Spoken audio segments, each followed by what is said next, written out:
Yeah, Sharon, gima adwa wacho ni kata sirkal owacho through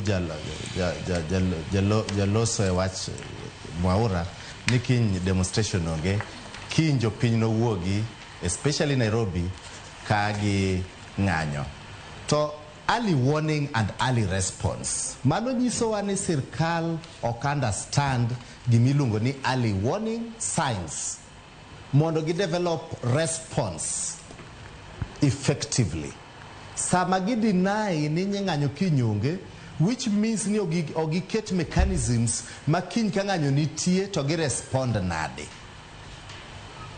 Gima temo wacho ni sirkal nyaka bed proactive mondo gi develop strategies mondo gi ensure ni there is law and order mondo property and lives mag jo Kenya kiny ki kethre ka ng'anyo nitie. Number 2, nyaka wayie, whether we like it or not, ni economy ma Kenya ka ni piny, jo piny hinyore, nyaka gibed caution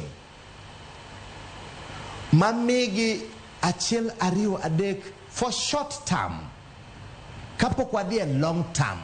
Kidwa loso standard gauge railway from Nairobi to Malaba, that will take about 3 years. To mama matuo Kombewa Hospital odwaro yath. Mama moro nyithindo ma malnourished dwaro chak mondo osud ngimagi. So kawatimo gik moko nyaka wang'i short term, medium term and long term. Kazi mtani mawatemo wachoni is just one of the social safety nets. Mitimo kata America, itimo kata Europe. Lastly, sirkal, especially security apparatus, nyaka develop strategies mondo wachak rebuild the confidence mar jo piny gi security apparatus. Mondo ka ng'ato nigi wach moro, en gi thuolo mar dhi police station mondo report case ne kong'eyo ni gino biro konyo gimachielo. And lastly, 2010 constitution nomiyo wateko.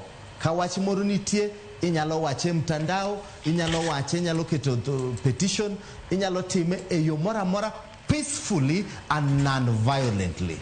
And we question the police, negi kiwe tiyo gi excessive force unnecessarily.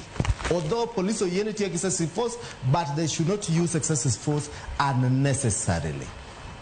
Ero kama na inya, dakika seconds per day nduku nikichaparo ni nino kanyisi wachini mugi. Nanya na kwa jo penye ni we are a good country. Weche magitimo bende ber, but ka waneno ka we are convinced gigik matimore, it is good for us to also support. Wach maji nzima kiny en gima bende adwa wacho ma wadwa wacho. Police will develop system. By today, kingi wacho no okay. What you this time to this time my demonstration timore. Waku awadwan mundu ngisi wa yore muwothe ko tamore kai mwamiu. Okukal okudhi mbele.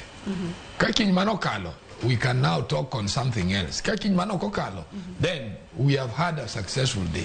And katika tieka, let everybody be responsible. Sharon must be responsible. Nduku must be responsible. The police must be responsible. Government must be responsible. The Gensis must be responsible. Kenya is ours. Okang wadar kai. Koro kikwa kethi. Yes.